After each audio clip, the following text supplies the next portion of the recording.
أعوذ بالله من الشيطان الرجيم بسم الله الرحمن الرحيم. Louange à Allah. Louange à Allah, louange à Allah, Seigneur de l'univers. Louange à Allah, le créateur de toutes les créatures. Louange à Allah, le créateur de toutes les créatures. Paix et salutations sur notre bien-aimé, le prophète Muhammad sallallahu alayhi wa sallam.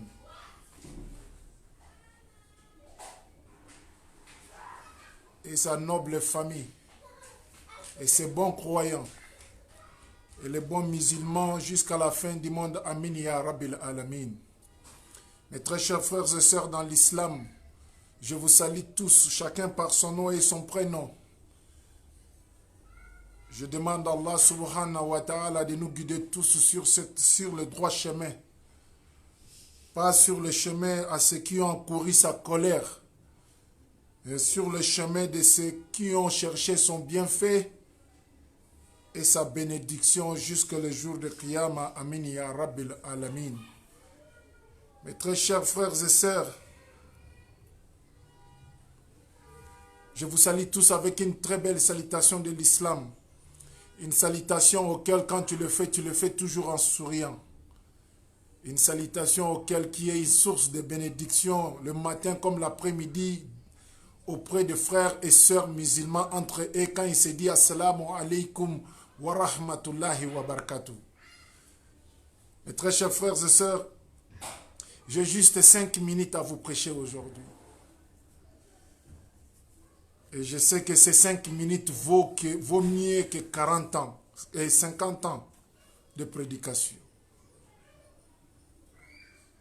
Cette prédication m'a vraiment touché, cette histoire m'a vraiment touché hier quand je lisais les hadiths. Quand je lisais les versets du Coran, j'ai beaucoup pleuré jusqu'à le matin. J'ai beaucoup pleuré jusqu'à le matin. Je n'ai pas pu retenir ça pour moi. J'ai dit, je vais partager cette prédication avec mes frères et sœurs. Peut-être ça fera du bien aux uns. Peut-être ça va déranger les autres et que Allah me pardonne. Mes très chers frères et sœurs, je vais prêcher aujourd'hui sur les chiens méchants d'Allah.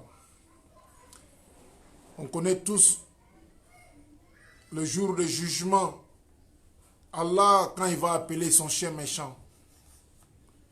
Nous tous, on connaît bien que quand un président de la République descend dans un lieu ou bien dans un quartier, il y a toujours une forte présence des militaires, des soldats, des agents secrets qui vont descendre vraiment en embase pour la sécurité des chefs de l'État ou bien la sécurité du roi. Imaginez maintenant le Créateur Allah subhanahu wa ta'ala devant ces créatures le jour de Qiyamah. Le hadith nous dit, le premier ciel va s'ouvrir. Il y aura les anges qui vont descendre comme de la pluie. Ils n'ont pas mentionné le nombre des anges qui vont descendre à partir du premier ciel. Et voici le premier ciel qui va vider tous les anges. Le deuxième ciel va s'ouvrir.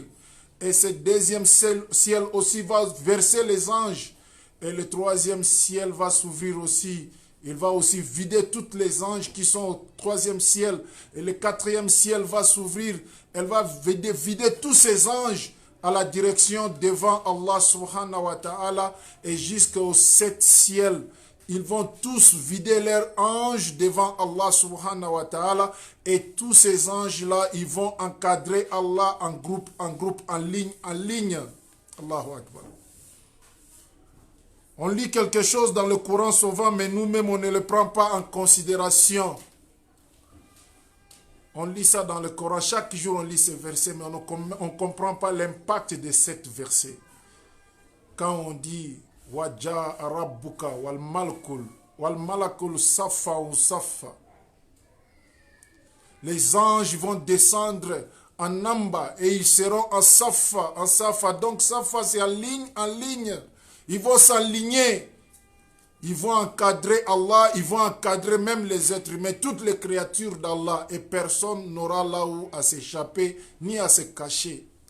Allahu Akbar. Mes très chers frères, l'homme, parmi toutes ces choses-là, l'homme est toujours calme et en train de continuer de faire ses conneries dans le monde sans se rappeler que son Créateur est devant lui, il lui voit et il lui entend. Quand Allah nous dit « Waja Rabbu wal malak safa ou safa » les anges vont descendre et ils vont faire des lignes partout. Safa, safa. Juste pour nous encadrer, qu'on ne puisse pas chercher là où fuir. Excuse me, boss. You have a text message. Et les êtres humains aujourd'hui, malgré ça, on est à l'aise. Malgré ça, il y a nos sœurs qui sont, nos frères et sœurs qui sont dans les réseaux sociaux, qui vont poster les photos de leur samedi passé dans les boîtes de nuit. Et ils sont fiers de ce qu'ils sont en train de faire, malgré qu'on dit l'être humain est faillible, mais ne sois pas aussi fier de ce que tu es en train de faire comme péché. Imaginez après cela, Allah va appeler son chien méchant. Allah subhanahu wa ta'ala, il va appeler son chien méchant. Le chien que depuis qu'il a créé, il n'a jamais appelé. Le chien dont depuis qu'il a créé ce chien, il lui a jamais appelé de lui dire viens maintenant à côté de moi. Et savez-vous qui est cet chien méchant? C'est Jahannam. Et Allah va appeler Jahannam de venir. Et voici l'enfer qui va venir à côté d'Allah. L'enfer, quand il viendra, vous le voyez de loin, c'est un gigantesque monstre que tu n'as jamais vu dans ta vie, mes frères et sœurs dans l'islam. Wallahi, je te jure par celui qui m'a créé, depuis que tu es né, jusqu'à la fin de ta vie, tu n'as jamais vu quelque chose effrayant plus que Jahannam à ce jour-là.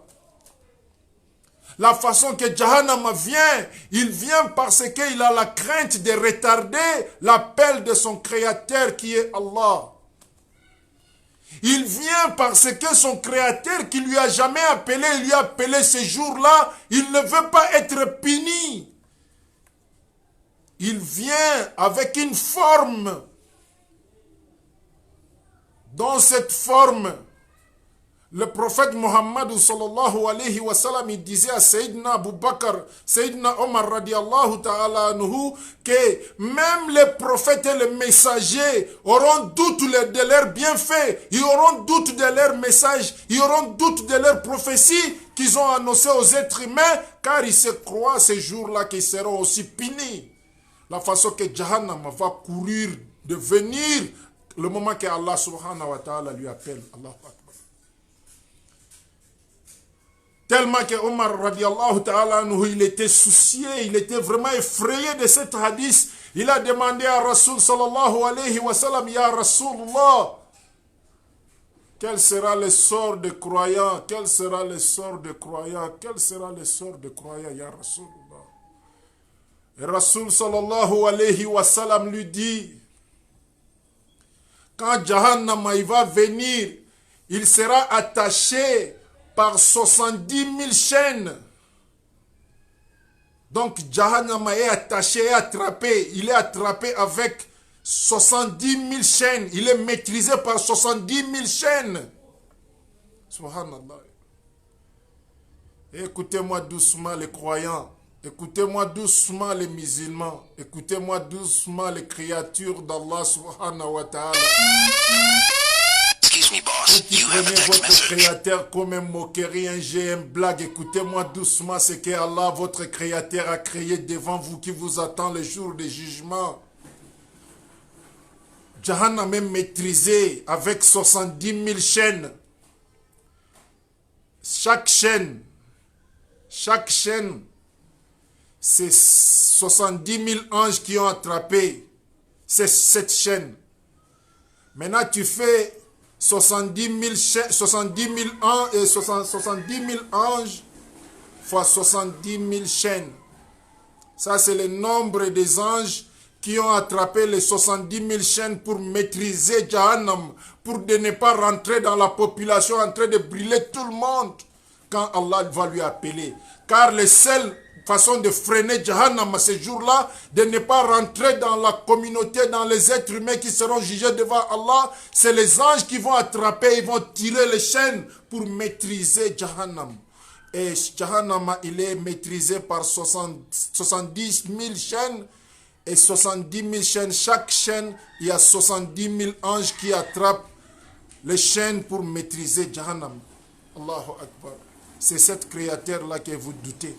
C'est cette créature-là que vous tournez le dos. C'est cette créature-là qu'on est en train d'humilier, de chercher d'autres créateurs à part lui. Allahu Akbar. Est-ce qu'on a compris la grandeur de notre créateur Allah? Rasul sallallahu alayhi wa sallam dit à Sayyidina Omar radiallahu ta'ala anhu, oh Omar, le jour-là, même si toi, Sayyidina Omar, on t'a donné le bienfait, la récompense de 70 prophètes et messagers, ta crainte sera très énorme, jusqu'à croire que tu serais aussi parmi les habitants de Jahannam à ce jour-là. Allahu Akbar. Imaginez Rasul sallallahu alayhi wa sallam qui connaît la foi de Sayyidina Omar, qui connaît l'amour de Sayyidina Omar, qui connaît la façon que Sayyidina Omar aime Allah et aime le messager, mais ce jour-là, il dit à Sayyidina Omar, même si Allah t'avait donné la foi, l'amour, les bienfaits des 70 prophètes et messagers, ta crainte sera énormément devant Jahannam jusqu'à tel point tu croiras que tu es le premier à rentrer dans Jahannam à ce jour-là. La façon que Jahannam viendra envers les gens. Allahu Akbar. Allahu Akbar. Mes chers et frères, cherchons la crainte d'Allah. Cherchons la crainte d'Allah, mes très chers frères et sœurs dans l'islam. Quand Jahannam va s'approcher des êtres humains, rien que le bruit de Jahannam, les intestins vont vouloir couler, vont vouloir sortir tellement que le bruit était énorme. Et le prophète Mohammed sallallahu alayhi wa sallam dit à Sayyidina Omar radiallahu ta'ala anhu, Omar, ce jour-là, tout le monde va baisser leurs regards par terre pour la crainte de voir ce monstre feu qui est devant eux. Et ils vont tous baisser leur visage par terre pour dire, oh Allah, sauvez-nous, oh Allah, sauvez-nous, oh Allah, sauvez-nous, oh Allah, sauvez-nous. Rasul sallallahu alayhi wa sallam informe Sayyidina Abu Omar ibn Khattab radiallahu ta'ala, il dit ce jour-là, il y a de ces gens-là, il n'y aura même pas le jugement pour eux, et Allah va les jeter directement dans l'enfer, que Allah nous éloigne parmi ces gens-là. Allah dit, il y a de ces gens-là, il n'y aura même pas de jugement pour eux, leur habitation c'est Jahannam. Allah va les prendre, il va les jeter dans l'enfer, les anges vont les jeter en groupe, en nombre. Je m'étonne aujourd'hui quand je vois un musulman, il voit le mal se fait, il dit que, mais n'est-ce pas tout le monde font ça? Oui, il faut leur copier en train de faire ça. Tu es le meilleur, mon frère.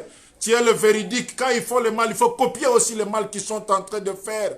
Mais n'oubliez pas le jour-là quand on va te jeter en Jahannam, sans te demander, sans te questionner, tu sauras que tu étais dans le mauvais groupe. Qu'Allah nous éloigne parmi ce genre de personnes qui voient le mal, mais qui ne se conseillent pas, qui s'encouragent d'approfondir dans le mal. Qu'Allah nous éloigne de ça. Les gens vont se baisser devant Allah. Ils vont commencer à pleurer devant le Créateur. Qu'Allah, on a commis les défauts, pardonne-nous. Les prophètes, ils vont se chercher. Les messagers vont se chercher. Les papas vont se chercher. Les mamans vont se chercher. Les enfants vont se chercher. Ce jour-là, c'est chacun pour soi, Dieu pour nous tous. Tu vas même bouder ton enfant, tu le dis, tu ne le connais pas, tu ne l'as jamais connu. Car tu te cherches.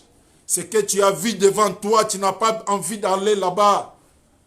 Jahannam est très fâché parce que c'est la toute première fois que son créateur lui appelle de s'approcher de lui. Et lui-même, il a peur d'être puni, car c'est la première fois que son créateur lui a appelé. Il ne veut même pas retarder de répondre à l'appel de son créateur, qui est Allah. Et toi, aujourd'hui, qui est en train de bouder les appels de Azan pour ne pas aller prier, est-ce que tu as compris qui tu as boudé? Et toi, quand on te parle de ta religion, de ton Dieu, de ton prophète, tu es en train de bouder. Est-ce que tu comprends pourquoi, à qui tu es en train de bouder? Cette dunya, c'est une natte d'Allah. Cette dunya, c'est la natte d'Allah. Quand il tire sur toi et puis tu tombes, tu es parti, tu es dans la terre. Qui tu te prends, mon frère, ma soeur? Cette vieille beauté que tu te dis, tu es belle. Tu prends les peintures, tu mets sur ton visage, jusqu'à tel point ton visage se ressemble plus comme l'original, tu te dis tu es belle. Avec l'épée de bijoux que tu as là-bas, tu prends ça, tu portes, tu penses que c'est toi qui es le plus riche du monde. Tu n'as pas vu Namroud, les photos de Namroud? Rien que ces bijoux qu'il portait dans son corps, les Occidentaux, ils ont évalué ça. Ils ont trouvé, c'est la valeur de plus de 35 millions de dollars. Toi, mon jeune garçon, depuis que tu as baissé ton pantalon, tout te pèse. Tu montres ton derrière, matin, midi, soir, tu te penses que tu es le plus modeste, ou bien tu es le plus éduqué, tu es plus sophistiqué. Non, tu te mets des doutes. Chaque midi, chaque manette, chaque seconde, tu es en train de se faire s'écrire des péchés. Mes chers frères et sœurs, écoutez-moi. Écoutez ce que Allah subhanahu wa ta'ala, il va nous parler ce jour-là. Écoutez ce que le Créateur Allah subhanahu wa ta'ala, il va nous parler ce jour-là, comment il va s'adresser à ces créatures ce jour-là. Ça, c'est le but de ma prédication d'aujourd'hui. Ça, c'est le but de mon petit rappel d'aujourd'hui. Une petite rappel qui ne va même pas coûter 10 minutes, mais ce sera le plus profond, douloureux rappel de votre vie, si tu es vrai croyant. Allah va appeler, il va vous dire, n'est-ce pas, je vous ai dit, oh enfants d'Adam, oh les enfants d'Adam, je vous ai dit de ne pas suivre Satan, je ne vous ai pas dit d'adorer Satan, je ne vous ai pas dit d'écouter Satan. Vous avez douté sur ma parole, vous avez douté sur mes rappels, vous avez douté au rappel que les croyants, les musulmans, les prophètes, les messagers vous ont donné. Ce que vous avez douté, voici aujourd'hui Jahannam qui est devant vous. Ce n'est pas le Jahannam que je vous parlais, voici elle est devant vous, vous allez le goûter aujourd'hui. Vous allez le goûter aujourd'hui. Allahu Akbar. Allahu Akbar. Que Allah nous éloigne parmi les gens de Jahannam. Que Allah change nos attitudes, notre vie, afin qu'on soit parmi les gens du paradis, ya Rabbil Alamin. De dire Amin, c'est bon, mais de changer le comportement pour être ce que j'ai dit. Pour dire Amin, c'est ça qui est difficile. Tout le monde peut dire Amin et demain tu es encore dans les boîtes de nuit. Tout le monde peut dire Amin, demain encore tu es dans les maquis. Tout le monde peut dire demain tu es encore de porter, de faire des choses haram. Mais ceux qui disent Amin et ils sont prêts pour changer, c'est à ces gens-là que je m'adresse. Cherchons la crainte d'Allah subhanahu wa ta'ala. Nous, on est en train de nous parler la grandeur, la puissance de notre Créateur Allah. On n'est pas effrayé. Mais les créatures que Allah a créées comme Jahannam, le feu de Jahannam, il est effrayé quand Allah lui appelle, viens Jahannam aujourd'hui. Et Jahannam court avec une vitesse dans laquelle il n'y a que 70 000 chaînes qui peuvent lui maîtriser. Et chaque d'Allah, sans la crainte d'Allah, on est dans la perdition. Excuse me, boss. Sans You la have a crainte text d'Allah, message. on est totalement dans la perdition, mes très chers frères et sœurs. Qu'Allah nous guide tous sur le droit chemin. Qu'Allah pardonne ceux qui nous ont déjà précédés. Car ils sont déjà dans la réalité. Ils sont déjà dans la réalité. Et nous, on parle la vérité ici, mais ils sont déjà dans la réalité. Qu'Allah guide le musulman partout là où nous sommes. Mon frère, ma soeur, même s'il faut pratiquer ta religion, ça demande qu'on doit t'égorger. Accepte d'être égorgé que de désobéir ton Créateur à cause d'une punition. Je vous salue et je vous aime. Et je vous souhaite une bonne après-midi, chacun par son nom et son prénom. Et je demande à Allah subhanahu wa ta'ala qui nous donne le cœur apaisé avec la foi. Je demande à Allah subhanahu wa ta'ala qui nous guide sur le droit chemin. Je demande à Allah subhanahu wa ta'ala qui nous facilite ces jours-là. Car il y a tant de choses qui nous attendent le jour du jugement. Et je demande à Allah subhanahu wa ta'ala de nous faciliter le jugement de ces jours-là. Alors que chez nos voisins, les chrétiens, ils sont en train de chanter, de danser. Et ils pensent que là-bas, c'est le chewing-gum. Ils pensent que là-bas, c'est le McDonald's. Ils pensent que là-bas, c'est du blague. Ils pensent que quand ils sont morts, le douleur de la mort, cela signifie leur rentrée pour le paradis pour eux. Ils se trompent. Ils pensent que Allah, si Allah, on devrait que danser devant lui pour rentrer au paradis. Wallahi, j'allais être le premier qui va rentrer au paradis parce que j'étais DJ au Congo, parce que j'étais dans les boîtes, parce que j'étais un grand danseur, un grand ambianceur. Mais Allah n'est pas dans l'ambiance, ni dans les boîtes, ni dans les DJ. On a vu Jésus prier jusqu'à tel point le goutte de sang sortait comme larme de ses yeux. J'ai fait cette vidéo pour les chrétiens et pour les musulmans, pour les sensibiliser, pour les dire qui est le chien méchant d'Allah. Imaginez aujourd'hui quand il y a un pitbull qui ne voit pas les êtres humains, le jour que tu l'appelles, mon chien vient, même ton voisin va fuir parce que la manière que ce pitbull va venir envers toi, il veut même arracher tout le monde leurs pieds. Mais imaginez maintenant Allah appelle son Jahannam, le feu de l'enfer, viens, viens. Voici les gens qui doutaient de toi, avalez-les. Allahu Akbar. Cherchons la crainte d'Allah subhanahu wa ta'ala. Je vous salue et je vous souhaite une meilleure après-midi partout là où vous êtes. Si tu veux, partagez cette vidéo. Si tu ne le veux pas, ne le partagez pas aussi. Mais tu es conscient, tu es responsable que ce message n'ait pas atteint ton frère, ta soeur. Tu es le responsable de ne pas passer le message. Car tu es un hypocrite qui sait comment partager les secrets des autres sur les réseaux sociaux, les bêtises des autres sur les réseaux sociaux, mais tu es mal placé pour partager la parole d'Allah dans les réseaux sociaux. Qu'Allah nous guide tous sur le droit chemin. Wa akhiru da'wana. Walhamdulillahi rabbil alamin. Assalamu alaikum wa rahmatullahi wa barakatuh. Merci, je vous laisse. Au revoir, à la prochaine. Merci.